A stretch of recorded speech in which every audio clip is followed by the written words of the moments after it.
천재 대명사 하면 아인슈타인을 떠올리게 되는데요. 아인슈타인이 어릴 때는 어땠을까요?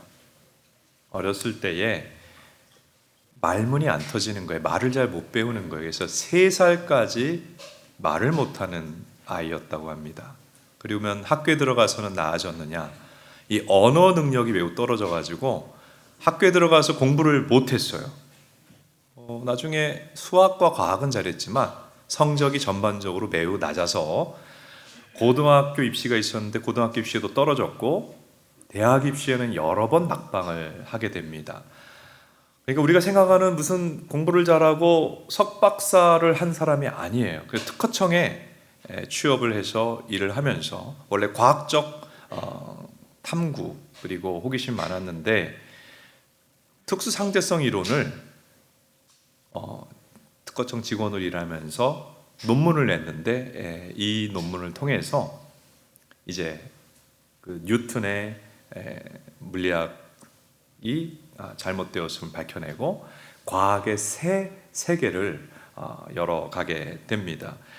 그래서 어릴 때 정말 공부 못하고 선생님께도 인정받지 못하던 약간 지지나 문제아처럼 보였던 그 아인슈타인이 대반전이 일어나게 되죠. 그래서 타임즈에 이렇게 실리게 되는데 뭐라고 써있냐 하면 사진을 한번 볼까요? 20세기에 가장 영향을 미친 인물 아인슈타인 이렇게 소개가 되고 있습니다. 반전이 일어났죠. 예수님의 생애도 반전이 일어난 생애입니다. 자, 예수님의 삶에 대해서 가장 그 성경의 중요한 구절이 빌립보서인데요. 빌립보서 2장 8절 9절 한번 읽어보겠습니다. 사람의 모양으로 나타나사 자기를 낮추시고 죽기까지 복종하셨으니 곧 십자가에 죽으심이라. 이러므로 하나님이 그를 지극히 높여 모든 이름 위에 뛰어난 이름을 주사. 예수님의 삶의 그 두 가지 방향 흐름이 있는데 먼저는 낮아지셨다. 그리고 다시 높여지셨다. 그래서 이 V자 낮아지신 예수님, 다시 높이우신 예수님 이렇게 예수님을 성경은 말씀하고 있습니다. 예수님은 하나님이시죠. 세상을 창조하시고 온 세상을 주관하신 분인데 낮아지셨어요. 먼저는 하나님으로서의 모든 지위와 권세를 비우고 내려놓고 사람이 되시고 더 낮아지시죠. 이 땅에 사시는 내내 고난당하시고 더 낮아지시죠. 십자가에 죽기까지 하시죠. 더 이상 낮아질 때가 없을 만큼 낮아지셨어요. 그런데 예수님의 삶은 그것으로 끝난 것이 아니고 다시 높여지십니다. 하나님에 의해서 다시 높여지십니다. 높여지신 첫 단계가 부활한 거예요. 그리고 승천하시고 그리고 하나님 보좌에 올라가시고 가장 높여지는 때는 재림주로 오셔서 온 세상을 심판할 때 모든 입이 예수님을 당신이 주이십니다 라고 고백할 것이라고 하였습니다. 오늘 우리는 사도신경 이제 네 번째로 살펴보는데, 자, 네 번째 구절 한번 같이 한번 읽어볼까요? 장사 사흘 만에 죽은 자 가운데서 다시 살아나시사 하늘에 오르사. 자, 오늘 이 부분은 낮아지신 예수님에 대한 부분이 아니고 다시 높여지신 예수님에 대한 말씀이에요. 오늘 이 고백 안에 담긴 하나님의 메시지를 살펴봅니다. 첫째로 예수님이 장사된 지 사흘 만에 부활하셨다는 거예요. 그래서 그리스도인은 예수님이 장사된 지 사흘 만에 부활하셨음을 믿는 자가 그리스도인입니다. 예수님은 보통 우리는 이렇게 생각합니다. 십자가에 죽으셨다 그리고 부활하셨다. 그 사이를 생각을 못해요. 그 사이에 뭐가 있죠? 장사되셨습니다. 장례 절차를 거치셨습니다. 3일간 무덤에 계셨습니다. 이게 무슨 뜻인가 하면 예수님은 우리 죄를 짊어지고 확실히 죽으셨다는 거예요. 그리고 우리 죄를 향한 하나님의 심판, 하나님이 우리의 죄에 대한 모든 형벌을 예수님에게 다 부으셨다는 거예요.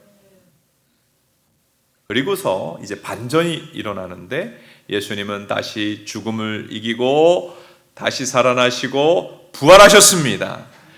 예수님이 다시 살아나고 부활했다는 것은 기독교의 핵심 진리예요. 복음 중에 복음이에요. 만일 예수님이 다시 살아나지 않았다면 우리가 믿는 믿음은 헛것이 됩니다. 고린도전서 15장 14절입니다. 같이 읽습니다. 그리스도께서 만일 다시 살아나지 못하였으면 우리가 전파하는 것도 헛것이요 또 너희 믿음도 헛것이며. 기독교는 예수님이 십자가에 죽으시고 부활하셨다는 복음을 전합니다. 부활하지 않았다면 우리가 전하는 메시지는 거짓이요 우리가 믿는 믿음도 헛것입니다. 예수님이 부활하지 않고 십자가로 끝났다면 예수님이 이루고자 하는 구원 사역은 완성되지 못한 거예요. 왜냐하면 죄의 형벌인 사망에서 우리를 살리기 위해, 건지기 위해서 구원자로 오셨는데 죽음으로 끝났다면 예수님 자신이 죄의 형벌인 죽음을 극복하지 못한 분이 되는 거죠. 구원이 완성되지 못한 것입니다. 그리고 예수님이 부활하지 않았다면 우리도 부활할 수가 없어요. 우리에게 내세도 없고 천국도 없어요. 그러므로 이 부활의 진리는 기독교인들이 믿는 성경 진리 중에 핵심입니다. 그래서 기독교를 싫어하는 사람들이 많잖아요. 안티 기독교인들이 있잖아요. 그 중에 권력 있는 사람도 있고 과학자도 있고 지성인들도 있잖아요. 기독교를 무너뜨려야 되겠다고 생각한 많은 사람들은 기독교의 핵심 진리인 부활이 거짓임을 입증하고자 했어요. 정말 입증되었다면 오늘 기독교는, 교회는 존재하지 않을 겁니다. 자, 어떻게 부활이 거짓임을 입증시키고 싶어 했느냐? 먼저는 시신도난설이 있어요. 예수님의 제자들이 예수님의 무덤에서 그 시체를 꺼집어내가지고 다른 데 숨겨놓고 예수님 부활했다 이런 거짓말을 했다는 것입니다. 그런데 이 사람들이, 이런 주장을 하는 사람들이 잘 모르는 것은 예수님의 제자들이 어떤 사람인가를 잘 모르는 거예요. 예수님의 제자들에게 예수님은 내가 십자가에 죽었다가 부활할 거라고 말씀하셨어요. 받아들였습니까? 아니요. 무슨 말인지도 몰랐어요. 그리고 심지어 예수님이 실제로 십자가에 죽으셨을 때 그들은 예수님을 꼭 붙잡고 믿고 교회를 유지했습니까? 아니면 다 배반하고 교회를 떠났습니까? 배반하고 교회를 떠났어요. 그리고 예수님 부활해서 그들 앞에 나타났을 때도 믿지를 않아요. 눈으로 보고도 믿지를 않았어요. 자, 마태복음 28장 17절입니다. 같이 읽습니다. 예수를 배웠고 경배하나 아직도 의심하는 사람이 있더라. 아마 도마를 얘기하는 것 같은데, 부활하신 예수님이 교회를 떠나고 믿음이 무너진 그들에게 다시 나타났을 때 도마는 보고도 믿지 않았어요. 그러니까 이 기독교가 사실은 예수님 부활이 없었다면 기독교는 시작도 못 되었을 거예요. 왜냐하면 십자가 죽음 때 이미 교회는 다 없어졌어요. 근데 그 교회를 떠나고 예수님을 떠났던 제자들이 다 왜 다시 교회로 모였고 왜 복음을 전하기 시작했느냐? 부활하신 예수님을 진짜 만났기 때문에 예수님은 다시 사셨다. 그분은 주이시다. 부활의 복음을 전파하게 된 것입니다. 그런데 로마 정부나 유대 나라 지도자들은 이 기독교를 너무 싫어했잖아요. 그리고 사회의 안정을 해치는 자들이라고 보았잖아요. 기독교인들이 복음을 전하니까, 부활했다고, 예수님이 부활했다고 하니까 잡아들여서 감옥에 가두고 고문도 하고 죽였단 말이에요. 부활을 믿지 않던 제자들이 부활이라고 하는 사실이 아니라면, 그것이 사실이 아니라면 거짓말을 위해서 체포되고 고난당하고 죽을 수 있었겠습니까? 여러분도 믿지 않은 거짓말을 위해서 고문도 당하고 체포당하고 안정된 직장을 버리고 죽음을 감수할 수 있겠어요? 믿지 않는 것을 위해서? 이 제자들의 변화된 모습을 보면 이 시체를 훔쳐가고 예수님이 부활했다고 거짓말을 했다. 이거는 성립이 될 수 없는 이야기라는 것을 우리가 충분히 알 수가 있습니다. 두 번째, 또 하나의 예수님의 부활을 반박하는 썰이 어떤 것이냐면 기절설이에요. 기절설. 예수님은 십자가에서 죽은 게 아니고 기절했다가 이제 무덤에 들어갔다가 깨나서 문을 열고 나왔다는 거. 일단 말이 안 되는 게, 그 무덤에 막는 돌이 보통 2,000kg예요. 몇 톤이죠? 2톤이에요. 기절했다가 깨어난 사람이 2톤의 돌을 열고 돌을 옆으로 밀쳐내고 나올 수도 없을 뿐만 아니라, 이 기절설이라는 거는 이 로마 군인들의 사형 집행을 전혀 무시한 사실은 이야기입니다. 로마 군인들은 자기가 사형을 하라고 하면 사형을 처형하지 않으면 자기가 사형에 처해져야 돼요. 그러니까 죄수가 죽었는지 반드시 확인하고 또 확인해야 됩니다. 물론 이 십자가형이라는 것은 천천히 막 3일까지도 매달려서 피 흘리면서 죽어가는 거죠. 그러니까 진짜 죽었는지 알기 위해서 로마 군인들이 행하는 방법이 있어요. 뭐냐 하면 큰 망치로 다리뼈를 깨뜨려 버리는 거예요. 만일 기절만 하고 살아있다면 그때 꿈쩍하겠죠. 그러면 안 죽었구나 알게 되는 것입니다. 그런데 예수님 확실히 죽었기 때문에 그 망치로 다리뼈를 부러뜨리는 것은 생략했고, 대신에 죽었는지를 확인하기 위해서 어떻게 했죠? 날이 이만한 창으로 어디를 찔렀어요? 찔러서 어떻게 했습니까? 끝까지 밀어넣어서 심장을 파열시켜서 물과 피가 나왔어요. 그러니까 로마 군인은 사형을 집행하면 자기의 직을 걸고 생명을 걸고 확실히 죽었는지를 확인하고 또 확인해야 되는 거예요. 예수님이 기절한 것이 아니라 하는 것은 당시에 로마 군인들이 죽었다고 입증한 이 사실을 통해서 확실히 알 수가 있습니다. 또 하나 부활을 반박하는 이론이 환상설이에요. 제자들이 예수님이 부활하신다고 예고했었기 때문에 부활하실 거다 그렇게 기대하고 있다가 헛것을 보았다. 여러분 혹시 여러분 중에 인생 살면서 헛것이 보이는 적이 있을 수 있죠. 간혹 가다가, 저는 아직까지 헛것을 본 적은 없는데 이렇게 좀 몽롱한 상태에서 헛것을 볼 수도 있죠. 그런데 헛것을 본다면 몇몇 사람이 볼 수 있을까요? 예수님이 부활했다라고 하는 헛것을 보는 사람이 예수님의 제자들 중에 몇 명은 있을 수 있겠죠. 그런데 예수님의 부활을 목격한 사람이 몇 명인가? 다시 우리가 살펴본 고린도전서 15장 5절 6절을 보면 부활하시고 직접 만나주신 사람이 12제자, 베드로와 더불어 12제자, 그리고 6절을 보면 500여 성도들에게 나타나셔서 같이 대화도 하고, 믿지 못하는 도마 같은 경우에 못 박힌 내 손도 너 손가락으로 눌러보고 내 옆구리도 네 손가락으로 눌러보라, 내 몸을 만져보라고 하셨고 500여 명이나 되었습니다.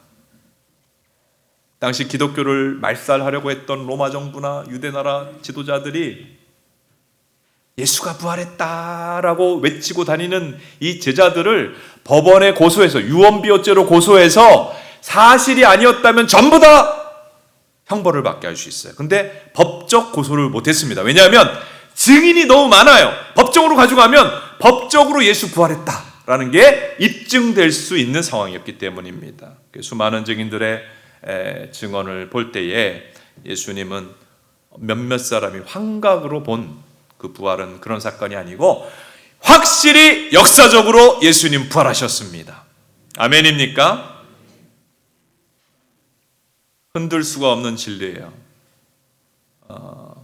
수많은 권력자들과 과학자들과 학자들이 예수님 부활했다는 건 거짓말이라고 한번 입증해 보려다가 오히려 그들이 부활의 사실이 너무 정확한 역사적 자료가 있는 팩트임을 알고 불신자가 오히려 그리스도인이 되어지는 것이 이 부활의 진리입니다.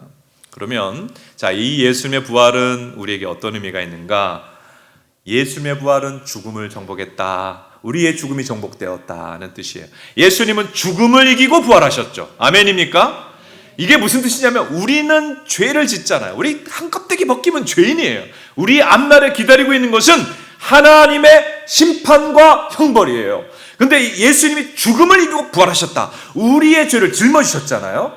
그리고 예수님이 죽으셨잖아요. 이제 예수님을 인하여, 예수님의 십자가와 부활로 인해서 우리 앞에 기다리고 있던 죄의 형벌이 사라졌다. 사망이 사라졌다. 그래서 믿는 자는 죽지 않고 영생하는 것입니다. 죽음의 정복, 그리고 예수님의 부활은 우리 부활입니다. 예수님을 부활의 첫 열매가 되셨다. 우리가 예수님 보여주신 것은 예수님을 믿고 살아가면 우리도 예수님처럼 부활한다 하는 것입니다. 우리 옆에 있는 분에게 인사해 주세요. 우리도 예수님처럼 부활합니다. 그리고 또 부활의 의미는 무엇인가 하면 천국 소망이에요. 여러분, 죽음이라고 하는 것은 끝이 아니고 문이라고 성경은 이야기합니다. 우린 죽음의 문을 통과해서 부활합니다. 그리고 천국에 입성합니다. 여러분 다 죽음의 문을 통과하여 부활하고 천국에 입성하시기를 축복합니다. 그래서 믿는 자는 죽음이 끝이 아니고 그 다음에 천국이에요. 그 다음에 하나님 나라예요. 그렇기 때문에 죽음이 다가와도 불안하지 않습니다. 이게 가장 승리한 인생 아니에요? 이게 가장 성공한 인생 아닐까요? 이 땅의 삶은 지극히 짧고 영원한 삶이 가장 긴데 영원한 삶이 하나님의 품, 하나님 나라, 천국에서 영생한다. 이것이 예수 부활의 의미인 것이죠. 그리고 예수님의 부활은 사탄의 권세로부터 승리입니다. 믿는 자는, 예수 부활을 믿는 자는 사단의 권세로부터 승리합니다. 왜냐하면 예수님은 십자가에 죽으시고 장사되셔서 지옥에까지 내려가셨어요. 그리고 모든 인간을 괴롭히는 사탄 마귀의 어둠의 권세와 싸워서 그들을 물리치고 승리하셨습니다. 이 세상의 모든 존재 중에 예수님이 가장 강하며 예수님이 가장 크다 하는 것이 사망과 사탄과 죽음의 권세를 물리치신 예수님을 통해 입증이 되는 거예요. 부활을 통해 입증되는 거예요. 그래서 부활하신 예수님이 가장 강한 분이십니다. 할렐루야.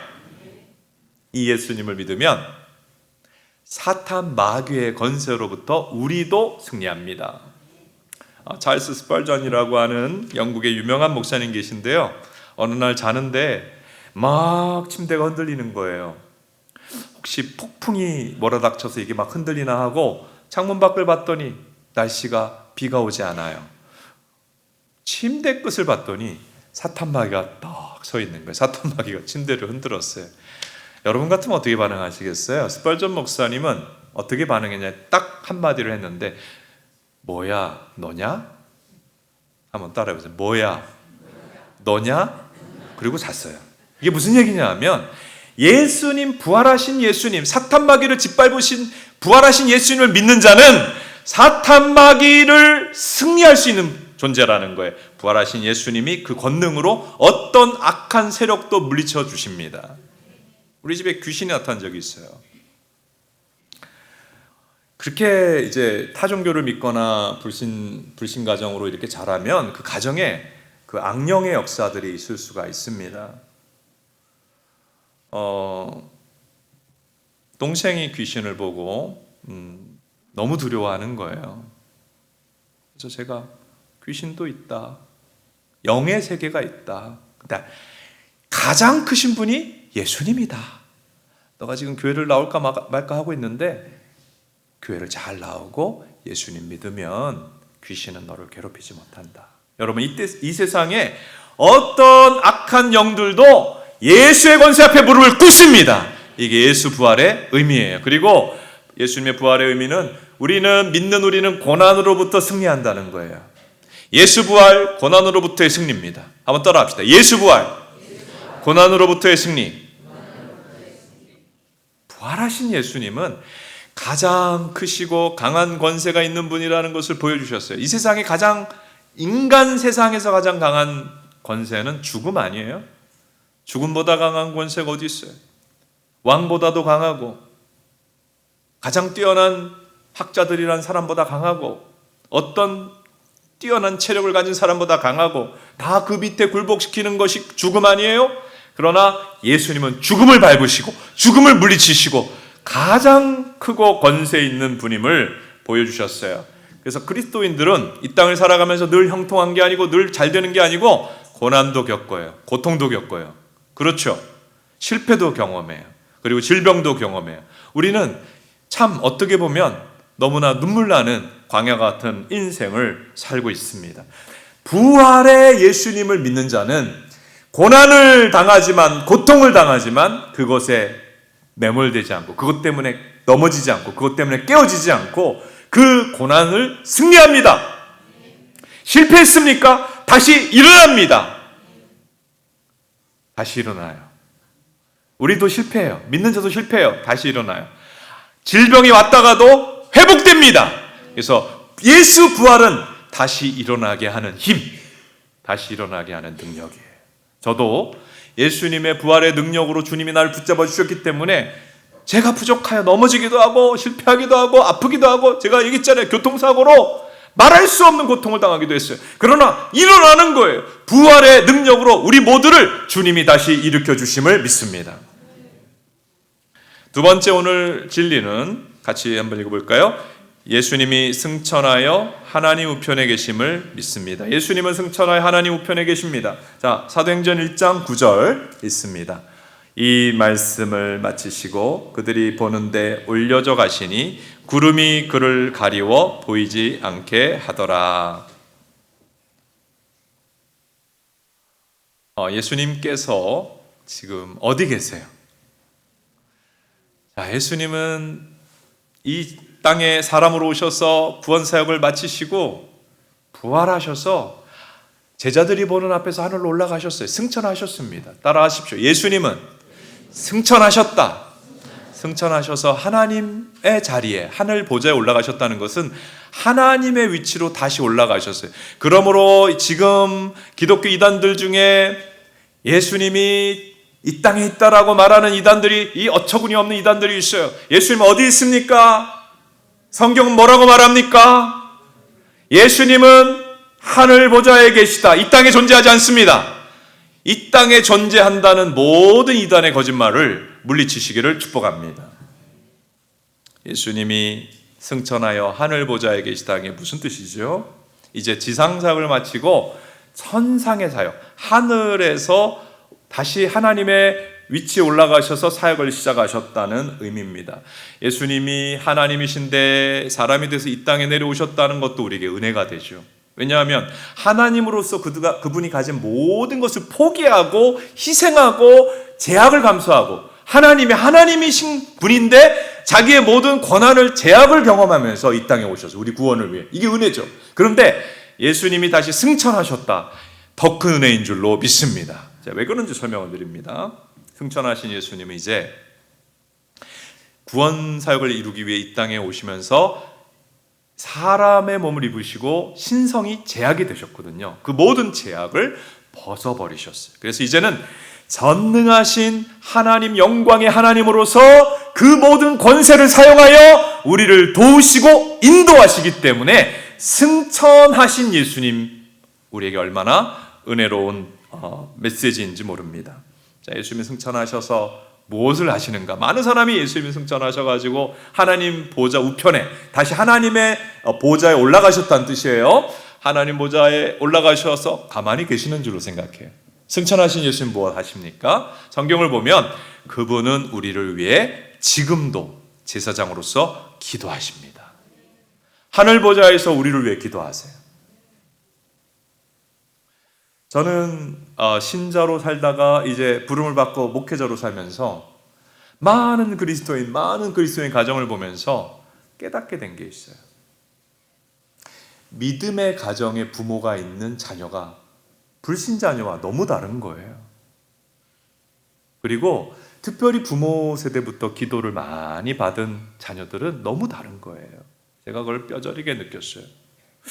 나는 기도해 주는 사람이 좀 조상 때부터 기도해 주지를 않았는데 하는 생각을 어느 날은 가진 적이 있었습니다. 근데 하나님이 깨닫게 하신 것은, 성경을 보니까 내 가까운 사람이 나를 위해 기도해 주지 못할 때 누가 기도해 주죠? 늘 기도해 주는 분이 누구죠? 인간보다 더 강력하게 우리를 위해 기도해 주신 분이 주 예수님이 하늘 보좌에서 24시간 낮이고 밤이고 우리를 위해 기도해 주십니다. 할렐루야. 그러니까 우리는요, 사실은 변덕이 심하잖아요. 어떤 사람 좋아했다가 어떤 사람 또 싫어하기도 하잖아요. 또 우리 믿음도 사실은, 우리는 믿음이 은혜 받았다가 믿음이 식어버렸다가, 여러분 지금 믿음이 뜨거운 때예요? 믿음이 냉담한 때예요? 우리는 뜨거웠다가 냉담했다가 뜨거웠다가 냉담했다가 이런다고요. 우리 한결같지 않아요. 근데 어떻게 우리가 믿음 버리지 않고 오늘도 믿는 자로 나와 예배하지요? 우리 믿음을 유지하고 있는 이유, 우리가 고난도 극복한 이유, 우리 예수님이 우리를 위하여 뜨겁게 눈물로 기도해 주시기 때문인 줄로 믿습니다. 그리고 승천하신 예수님은 성령을 보내주세요. 한번 따라서 예수님이 성령을 보내주신다. 예수님은 승천하시기 전에 제자들에게 내가 너희를 떠날 거라고 그랬어요. 그때 제자들이 슬퍼하니까 아니야, 내가 떠나는 것이 너희에게 유익이라고 말씀하셨습니다. 예수님의 지상사역도 우리에게 은혜지만 천상의 사역이 더 은혜일 것이라고 말씀한 것입니다. 조금 설명을 드립니다. 예수님이 이 땅에 계실 때는 구원사역을 이루셔서 우리에게 은혜가 되지만 모든 믿는 자에게 항상 함께하지 못했어요. 심지어 예수님의 12제자들과 있을 때도 베드로, 야고보, 요한과 변화산에 올라가셨을 때 나머지 9명의 제자들은 다 시험에 들었어요. 다 시험에 빠졌어요. 왜 그렇죠? 예수님이 함께 안 계시니까 바로 시험에 빠졌어요. 바로 무너졌어요. 몸을 입고 있으니까 신성이 제약되어 있으셔서 모든 믿는 자와 늘 함께 하지 못하셨어요. 그런데 예수님이 이제 하늘로 올라가셔서 다시 하나님 위치로 되돌아가셨을 때 그분의 하나님 신성을 제약하는 모든 것이 벗어졌고 그 하늘로 올라가신 이후로부터는 모든 믿는 자들에게 함께 하십니다. 어떻게 하시죠? 어떻게 함께 하시죠? 예수님의 영인 성령으로 보내주셔서, 성령을 부어주셔서 우리가 어디 있든지 지구상의 수많은 믿는 모든 백성들에게 성령으로 예수님이 항상 함께하여 주십니다. 할렐루야. 그래서 우리가 교회에 있을 때만 예수님이 함께하는 거 아니에요. 가정에 있을 때도, 불신자들 가운데 있을 때도 예수님이 성령으로 함께 하시고, 우리가 정말 어렵고 교회도 없고 척박한 믿음의 대적자들만 있는 그런 자리에 가도 예수님이 성령으로 함께 하셔서 그 권세와 능력으로 도우시고 인도하시고 붙잡아 주시는 거예요. 어디가 있든지 성령으로 함께 하세요. 이게 예수님이 승천하셔서 성령을 보내주시는 이 의미입니다. 우리 큰아들이 군대 훈련소에 코로나가 시작됐을 때 입소했어요. 그래서 이제 첫 주 훈련을 마쳤는데, 논산훈련소에 교회가 있습니다마는 코로나 방역 지침 때문에 아무도 교회를 안 보내주는 거예요. 그러니까 아들이 어떻게 했나 하면 교회를 갈 수가 없으니까 자기가 예배 인도자가 되어서 스스로 찬송하고 그 내무반에서 다른 사병들이 뭐 어떻든 상관없이 스스로 말씀 읽고 스스로 예배를 혼자 드렸어요. 그리고 그 다음 주가 또 훈련이 한 주 지나고 또 그 다음 주일에 왔는데 교회를 다녔던 친구들을 없냐고 물어보고 이제 교회를 다니다가 또 안 다닌 친구들이 있었다고 합니다. 그 친구들을 또 불러 모아가지고 예배를 인도하고 같이 예배를 드렸어요. 그리고 또 이제 훈련받아서 또 한 주가 지났는데 여전히 교회를 갈 수가 없어요. 그러니까 이번에는 우리 내무반 친구들 다 교회 안 다니는 친구들이지만 다 오라고 해가지고 할 것도 없고 내무반 친구들, 교회 안 다니던 친구들 다 불러 모아가지고 인도하면서 예배를 드리면서 성경을 전할 수가 있었고, 그 훈련소에서 믿지 않은 모든 사병들에게 복음을 전할 수 있는 기회를 가지게 되었습니다. 여러분, 교회를 떠나서 예배 드릴 수 없는 곳에 가서도 그 내무반에도 예수님이 성령으로 임재하셨기 때문에 믿지 않는 자들이 가득한 곳에서 혼자 예배 드리고 나중엔 다 믿지 않는 자까지 붙잡아서 예배 드리고 복음 전할 수 있는 것, 여러분 누가 함께 하셨기 때문입니까? 성령이, 예수님이 성령으로 함께 하셨기 때문에 그렇게 살아갈 수가 있는 줄로 믿습니다. 여러분, 예수님은 교회만 아니라 믿는 자가 있는 어디에든 어떤 고난, 어떤 어려운 형편에도 성령으로 함께하여 주십니다. 그리고요, 승천하신 예수님 어떤 일을 하시느냐? 성령을 보내주시고, 그리고 교회를 세워 세상을 통치하십니다. 교회를 세우셔요. 예수님은 교회를 통해 세상을 통치하시는 천상의 왕이시다 할 때에 우리는 눈앞의 현실 때문에 믿어지지가 않아요. 이 세상은 누가 통치하는 것 같아요? 대통령이 있고 국회의원이 있고 이 세상의 권력자들이 세상을 다스리는 것처럼 보이기 때문입니다. 여러분, 이 세상은 원래 예수님이 최고 통치자요, 예수님이 왕입니다. 그러나 예수님을 대적하는 자들이 있잖아요. 예수님의 왕이심을 인정하고 싶지 않은 사람들이 세력을 이루어 예수님의 나라를 대항하는 나라를 이루고 있는 것이 이 지상의 모습입니다. 그래서 이 지상의 역사는 주님의 통치를 반대하는 이 어둠의 세력들이 빛의 세력인 예수님을 계속 대적하는 싸움이 이루어져 온 것이 지상의 역사입니다. 예수님은 자신을 믿는 자들을 모아 교회를 세워 이 세상을 저 반역한 어둠의 무리들을 변화시키면서 하나님의 나라로 회복해 가시는 것이 인류의 역사예요. 역사의 완성은 예수님의 나라로 통일되는 거예요. 예수님의 나라로 완전히 회복이 되는 것이 역사의 끝입니다. 이 세상에는 좋은 기구들이 있어요. 좋은 학교도 있고 병원도 있고 또 구호사역하는 기구도 있고 못 사는 나라 도와주는 NGO들도 있습니다. 그러나 하나님은 이 세상의 모든 기관 중에 하나님이 이 세상을 회복하기 위해 세운 교회를 가장 귀하게 여기시고 교회를 가장 사랑하십니다. 그래서 교회를 뭐라고 부르냐 하면 나의 신부라고 불러요. 나의 연인이라고 부릅니다. 여러분, 교회는 하나님이 이 세상에 핏값 주고 사실 정도로 가장 사랑하는 것이 교회입니다.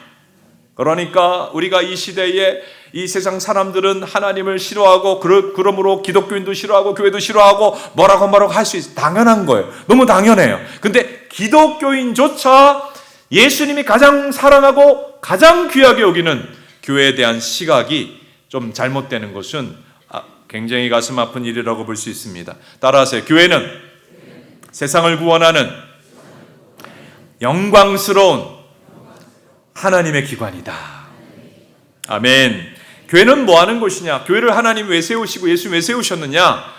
예수님은 3년간 구원사역 하시고 교회에 자신의 구원사역을 넘겨주고 승천하셨어요. 지금도 교회를 통해서 예수님은 구원사역을 이루십니다. 그래서 교회는 예수님이 하신 일을 이어받아 하는 곳이에요. 어떤 일을 하셨죠? 예수님이 이 땅에 사시면서 가르치고 치료하고 전파하는 일을 한 거예요. 그렇죠? 교회는 예수님처럼 가르치고 치료하고 전파하는 일을 합니다. 복음을 전하여 믿음이 없는 분들에게 믿음을 심어줍니다. 그리고 믿음을 가진 분들에게 또 하나님 말씀 가르치고 양육해서 믿음이 쑥쑥 자라게 합니다. 성숙한 성도가 되게 합니다. 그리고 성도들과 성도의 가정과 이 세상을 기도로, 섬김으로, 사랑으로 치유하는 일을 하는 것이죠. 예수님이 하신 일을 교회가 하는 것입니다. 물론 교회 중에 건강하지 않은 교회, 예수님의 왕 통치를 받지 않는 교회, 특별히 하나님 말씀에 따라 운영되지 않는 교회는 주님이 그렇게 쓸 수가 없지요. 그러나 참된 교회가 무엇입니까? 예수님이 쓰시는 교회가 어떤 교회입니까? 바른 말씀이 선포되는 교회입니다. 그리고 그 바른 말씀에 의하여 믿음이 세워진 교회, 바른 믿음의 고백이 있는 교회입니다. 우리 사도신경 고백했지요. 바른 말씀에 의하여 바른 믿음의 고백이 있는 교회가 참교회고요. 그리고 바른 성례가 행해지고, 그리고 권징.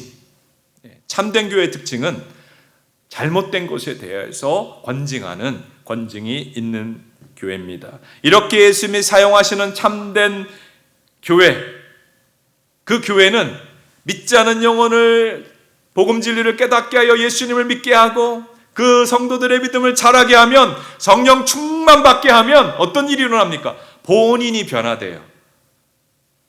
한번 따라 합시다. 예수님을 믿으면, 예수님을 만나면 변한다. 변해요. 마음이 변하고 삶이 변하고 가치관이 변합니다. 믿는데 안 변할 수가 없어요. 이 변화된 게 어떻게 나타나냐면 가정에서 먼저 나타나요. 그래서 배우자를 더 사랑하게 돼요. 자녀들에게 본이 되는 부모가 됩니다. 가정이 행복하게 됩니다. 맨날 티격태격 다투고 원망하고 어둡던 가정 분위기가 밝아지고 행복한 가정으로 바뀝니다. 교회가 개인을 변화시키고 가정을 변화시키는 거예요. 우리 사회가 지금 얼마나 가정의 위기가 많고 자녀의 위기가 많습니까? 예수님이 한 영혼 믿음을 세워줄 때 가정이 천국 가정으로 바뀌는 줄로 믿습니다. 이게 엄청난 일이에요. 지금 미국의 위기가 다 가정이 깨져갖고 오는 위기 아닙니까? 그리고요, 그렇게 믿음이 세워진 사람, 자기가 변화된 사람은 가정만 복의 통로가 되는 게 아니고 세상에 나가면 이웃 사랑을 합니다. 자기만 사랑하는 것이 아니라 남을 사랑하고 직장 사람들을 사랑으로 대하고 그리고 복음을 전하고 선한 일을 하고 가난하고 어려운 사람을 돕습니다. 여러분, 체제가 바뀌어서 사회가 좋아지는 게 아니고 체제를 구성하고 있는 사람이 바뀔 때 사회가 바뀌는 거예요. 사람을 누가 바꿀 수 있어요? 어떤 체제도 어떤 이데올로기도 못 바꿉니다. 예수 그리스도의 복음, 교회가 말씀으로 사람을 선한 방향으로 변화시키는 거예요. 그래서 교회는 이 세상을 치료하는 하나님의 통로예요. 자, 에베소서 1장 23절입니다. 같이 한번 읽어봅니다. 교회는 그의 몸이니 만물 안에서 만물을 충만하게 하시는 이의 충만함이니라. 우리 예수님은 교회를 통해 세상을 구원합니다. 그러므로 이렇게 예수님은 우리에게 말씀하는 거예요. 따라하세요. 교회는 세상의 소망이다. 세상의 소망이에요. 예수님은 하늘에 오르사 우리를 위해 기도하고 성령을 부어주고 믿는 자 한 사람을 제자로 세워 이 세상을 치료하는, 이 세상을 하나님의 나라로 회복하는 아름다운 일을 하고 계세요. 우리 개인적으로 표현하자면 우리를 교회로 이끄셔요. 하나님 말씀을 어느 순간 믿어지게 하세요. 성령을 부어주세요. 성령으로 충만케 하세요. 믿음이 성숙하게 하세요. 그리고 겨우 생존만을 위해 살아가는 삶이 아니라 하나님을 위해 쓰임받는 삶, 하나님의 영광 돌리는 삶, 영원히 가치 있는 하나님 나라의 별처럼 빛날 수 있는 하나님의 영광을 위해, 하나님 나라 확장을 위해 사는 삶으로 우리를 인도해 주세요. 가장 보람 있는 삶, 영원히 가치 있는 삶, 그런 삶을 살 수 있도록 우리 하나님이 우리에게 성령 부어주시고 우리를 인도해 주신다. 그래서 기독교 신앙의 핵심은 부활을 믿는 거예요. 그리고 기독교 신앙의 핵심은 승천하시고 교회를 세우시고 우리를 교회로 인도하시고 우리를 쓰시고 사용하시고 인도하시는 지금 하늘 보좌에 계신 승천하신 예수님을 믿는 것, 이것이 기독교 신앙이며 우리는 이 믿음 가운데 살아가야 될 줄로 믿습니다.